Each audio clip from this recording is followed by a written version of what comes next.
আসসালামু আলাইকুম। সংবাদে আপনাদের সবাইকে স্বাগত জানাচ্ছি। আমি ফিরোজ তোহা। শুরুতেই আরবে কেবলস সংবাদ শিরোনাম।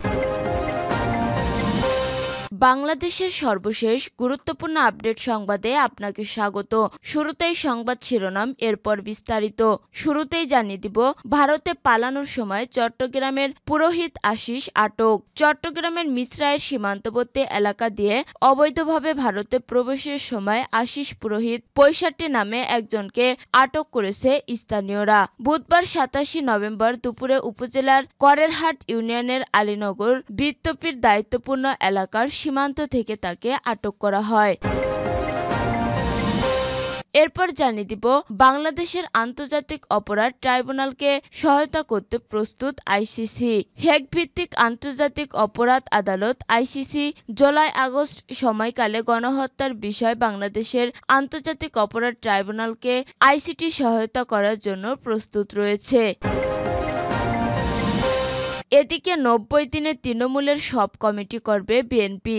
এবার সম্মেলনের মাধ্যমে সারা দেশে তৃণমূলের নতুন নেতৃত্ব ঠিক করবে বিএনপি। সেই লক্ষ্যে আগামী ৯০ দিনের মধ্যে তৃণমূলের সব কমিটি পুনর্গঠন শেষ করতে চায় দলটি। এ বিষয়ে গত সোমবার দলের শীর্ষ নেতাদের চিঠি দেওয়া হয়েছে। এই সিদ্ধান্তকে অনেকেই স্বাগত জানিয়েছেন। এরপর জানিয়ে দিব, সড়ক দুর্ঘটনার কবলে হাসনাত সার্জিস, যা বললেন জামাতের আমির। চট্টগ্রামে আদালত প্রাঙ্গণে খুন হওয়া অ্যাডভোকেট সাইফুল ইসলাম আলিফের কবর জিয়ারত শেষে বাড়ি ফেরার পথে বুধবার ২৭ নভেম্বর সন্ধ্যায় চট্টগ্রাম কক্সবাজার সড়ক দুর্ঘটনার কবলে পড়েছেন বৈষম্যবিরোধী ছাত্র আন্দোলনের নেতা হাসনাত আবদুল্লাহ ও সার্জিস আলম। এদিকে শক্ত হাতে পরিস্থিতি নিয়ন্ত্রণ করুন অন্তর্বর্তী সরকারকে তারেক রহমান। শক্ত হাতে পরিস্থিতি নিয়ন্ত্রণ করতে অন্তর্বর্তী সরকারের প্রতি আহ্বান জানিয়েছেন বিএনপির ভারপ্রাপ্ত চেয়ারম্যান তারেক রহমান। তিনি বলেছেন, আমি অন্তর্বর্তীকালীন সরকারের প্রতি আহ্বান জানিয়ে বলতে চাই, শক্ত হাতে পরিস্থিতি নিয়ন্ত্রণ করুন। সরকার পরিচালনায় দক্ষতার পরিচয় দিতে না পারলে জনগণ অসহিষ্ণু হয়ে উঠতে পারে। এবং সর্বশেষ জানিয়ে দিব, উত্তরসূরি হিসেবে রাউহির নাম ঘোষণা করলেন ফিলিস্তিনি প্রেসিডেন্ট। ফিলিস্তিনি কর্তৃপক্ষের পিএ প্রেসিডেন্ট মোহাম্মদ আব্বাস তার উত্তরসূরি হিসেবে রাউহি ফাত্তুহুর নাম ঘোষণা করেছেন। আব্বাসের পর কে তার উত্তরসূরি হবেন তা নিয়ে কয়েক বছর ধরে জল্পনা চলার প্রেক্ষাপটে এই ঘোষণা দেওয়া হলো। আব্বাস বুধবার এক ডিক্রি জারি করেন, পরবর্তী প্রধানের নাম প্রকাশ করেন রাউহি ফাত্তু, ফিলিস্তিনি ন্যাশনাল কাউন্সিলের সভাপতি। ডিক্রিতে বলা হয়েছে, যদি পিএ প্রেসিডেন্ট পদটি শূন্য হয় তবে সাময়িকভাবে রাউহি ওই দায়িত্ব পালন করতে পারবেন। প্রিয় দর্শক, এতক্ষণ শুনছিলেন সংবাদ শিরোনাম, এরপর বিস্তারিত। তবে তার আগে বন্ধু, জানিয়ে দিন আপনি কোন স্থান থেকে আমাদের সংবাদটি দেখছেন এবং শুনছেন। জানিয়ে দিন এই সংবাদ সম্পর্কে আপনার মূল্যবান মতামত। তো আপনি যদি আমাদের চ্যানেলে নতুন হয়ে থাকেন তাহলে ভিডিওটি দেখতে দেখতে চ্যানেলটি সাবস্ক্রাইব করে রাখুন, যাতে করে আমাদের পরবর্তী সংবাদগুলো সবার আগে আপনার কাছে পৌঁছে যায়। এবারে বিস্তারিত। ভারতে পালানোর সময় চট্টগ্রামের পুরোহিত আশিস আটক। চট্টগ্রামের মিসরাইল সীমান্তবর্তী এলাকা দিয়ে অবৈধভাবে ভারতে প্রবেশের সময় আশিস পুরোহিত ৬৫ নামে একজনকে আটক করেছে স্থানীয়রা। বুধবার ২৭ নভেম্বর দুপুরে উপজেলার ককেরহাট ইউনিয়নের অলীনগর বিপত্তির দায়িত্বপূর্ণ এলাকার সীমান্ত থেকে তাকে আটক করা হয়। আটক আশিস চট্টগ্রাম নগরের কোতোয়ালি থানার ২২ নম্বর এনায়েত বাজার ওয়ার্ডের মৃত নির্মল চন্দ্র পুরোহিতের ছেলে।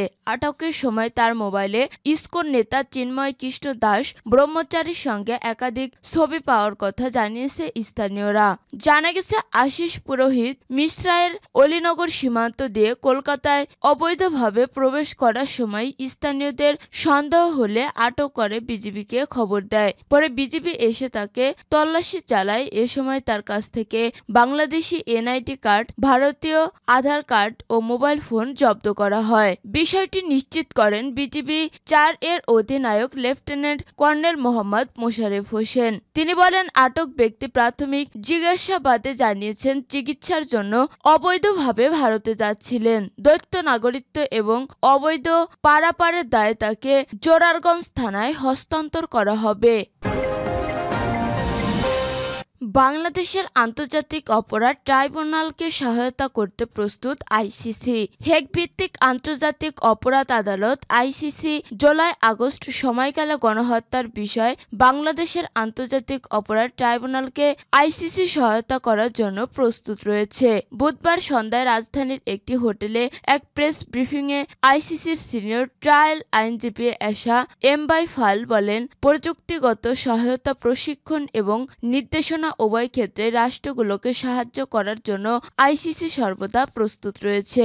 তিনি আইসিসির প্রসিকিউটর করিম খানের বাংলাদেশের সফরে নিয়ে মিলে যাওয়া ব্রিফিংয়ে ন্যায় বিচারের জন্য রাষ্ট্রগুলোকে সমর্থন করার বিষয়ে আইসিসির প্রতিশ্রুতির উপর জোর দিয়েছেন। ব্রিফিংয়ে তিনি রোহিঙ্গা সম্প্রদায়ের বিরুদ্ধে সহিংসতায় জড়িত মিয়ানমারের সামরিক নেতাদের গ্রেপ্তারি পরোয়ানা চাওয়ার প্রসিকিউটর খানের সিদ্ধান্তের কথাও ঘোষণা করেন। তিনি রোহিঙ্গা সম্পর্কিত নৃশংসতা তদন্তে গুরুত্বপূর্ণ সহযোগিতার জন্য বাংলাদেশকে ধন্যবাদ জানান। তিনি বলেন, বাংলাদেশ সরকারের কাছ থেকে প্রসিকিউটর অফিস যে সমর্থন পেয়েছে তা অসাধারণ। তাদের সহযোগিতা আমাদের কাজ চালিয়ে যাওয়া এবং আমাদের উদ্দেশ্যগুলো অর্জন লক্ষ্যযোগ্যতার ভাবে সহজ করেছে।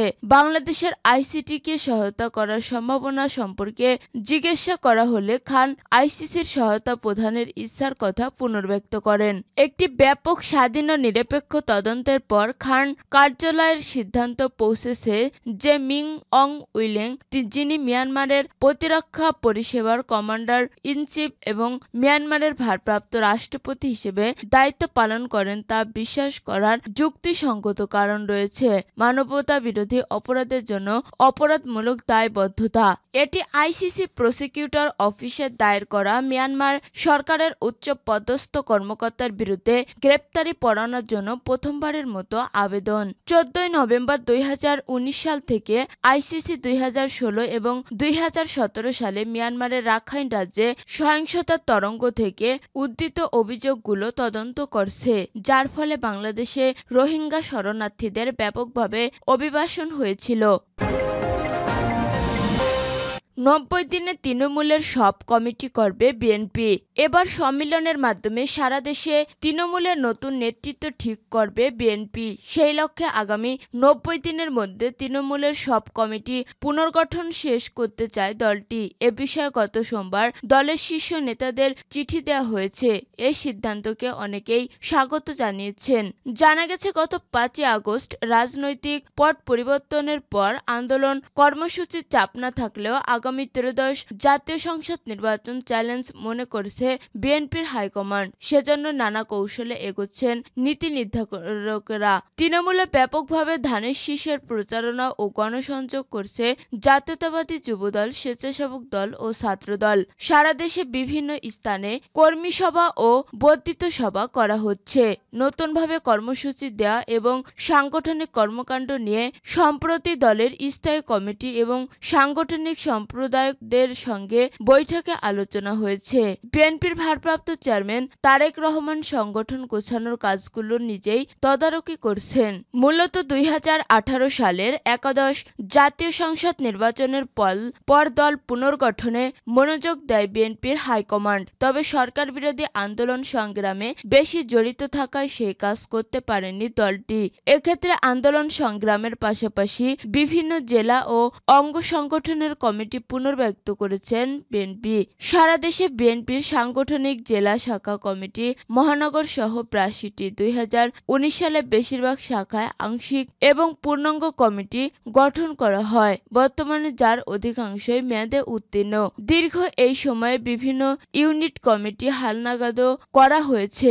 সর্বশেষ গত 4 নভেম্বর দলটি 10টি জেলা ও মহানগরের পূর্ণাঙ্গ এবং আহ্বায়ক কমিটি গঠন করেছে বিএনপি। তার মধ্যে ঢাকা মহানগর উত্তর বিএনপির আংশিক আহ্বায়ক এবং চট্টগ্রাম মহানগর, বরিশাল মহানগর বিএনপির আহ্বায়ক এবং সিলেট মহানগর বিএনপির পূর্ণাঙ্গ কমিটি দেওয়া হয়। একই দিনে মৌলভীবাজার জেলা, সুনামগঞ্জ, ব্রাহ্মণবাড়িয়া, কুষ্টিয়া, ময়মনসিংহ দক্ষিণ এবং শেরপুর জেলা বিএনপির আংশিক আহ্বায়ক কমিটি অনুমোদিত হয়েছে। সড়ক দুর্ঘটনার কবলে হাসনাত সার্জিস, যা বললেন জামাতের আমির। চট্টগ্রাম আদালত প্রাঙ্গণে খুন হওয়ার অ্যাডভোকেট সাইফুল ইসলাম আলিফের কবর জিয়ারত শেষে ফেরার পথে বুধবার ২৭ নভেম্বর সন্ধ্যায় চট্টগ্রাম কক্সবাজার সড়ক দুর্ঘটনার কবলে পড়েছেন বৈষম্যবিরোধী ছাত্র আন্দোলনের নেতা হাসনাত আবদুল্লাহ ও সার্জিস আলম। মহাসাগরের চুন্তি ইউনিয়নের হাজী রাস্তার মোড়ে এই দুর্ঘটনা ঘটে। এ ঘটনায় ট্রাফিক চালক এবং সহকারী হেলপার আটক করা হয়েছে। বিষয়টি নিয়ে নিজের ভেরিফাইড আইডিতে পোস্ট করেছেন জামাতের ইসলামীর আমির ডাক্তার শফিকুর রহমান। এ ঘটনার বিস্ময় প্রকাশ করে তিনি বলেন, হাসনাত আবদুল্লাহ ও সার্জিস আলমকে বহনকারী প্রাইভেট কারকে ট্রাক চাপা হত্যাচেষ্টা না নিরেট দুর্ঘটনা, তা অবশ্যই যথাযথভাবে খতিয়ে দেখা দরকার। বিষয়টি সত্যি উদ্বেগজনক। সড়ক দুর্ঘটনার পর মুঠোফোনে চ্যানেল 24 এর সঙ্গে কথা বলেন বৈষম্যবিরোধী ছাত্র আন্দোলনের আহ্বায়ক হাসনাত আবদুল্লাহ। দুর্ঘটনা ও তাদের বর্তমান অবস্থা নিয়ে তিনি বলেন, আমরা শারীরিকভাবে সবাই সুস্থ আছি। আমরা যে গাড়িতে ছিলাম তার সামনে গাড়িটি দুর্ঘটনাটি ঘটে। ঘাতক ট্রাক চালক ও হেলপারকে আটক করেছে পুলিশ। এ বিষয়ে আইনানুগ ব্যবস্থা প্রক্রিয়াধীন। এদিন চট্টগ্রাম মহানগরের জামিতুল ফালাহ মসজিদ মাঠে সাইফুল ইসলাম আলিফের মরদেহ নিয়ে যাওয়া হয়। সেখানে দ্বিতীয় জানাজা অনুষ্ঠিত হয়। এতে অংশ নেন হাসনাত আবদুল্লাহ ও সার্জিস আলম। দাফনের পর অ্যাডভোকেট সাইফুলের কবর জিয়ারত করেন হাসনাত আবদুল্লাহ ও সার্জিস আলম। এ সময় উপস্থিত ছিলেন চট্টগ্রাম মহানগর জামাতের আমির আলহাজ শাহজাহান চৌধুরী।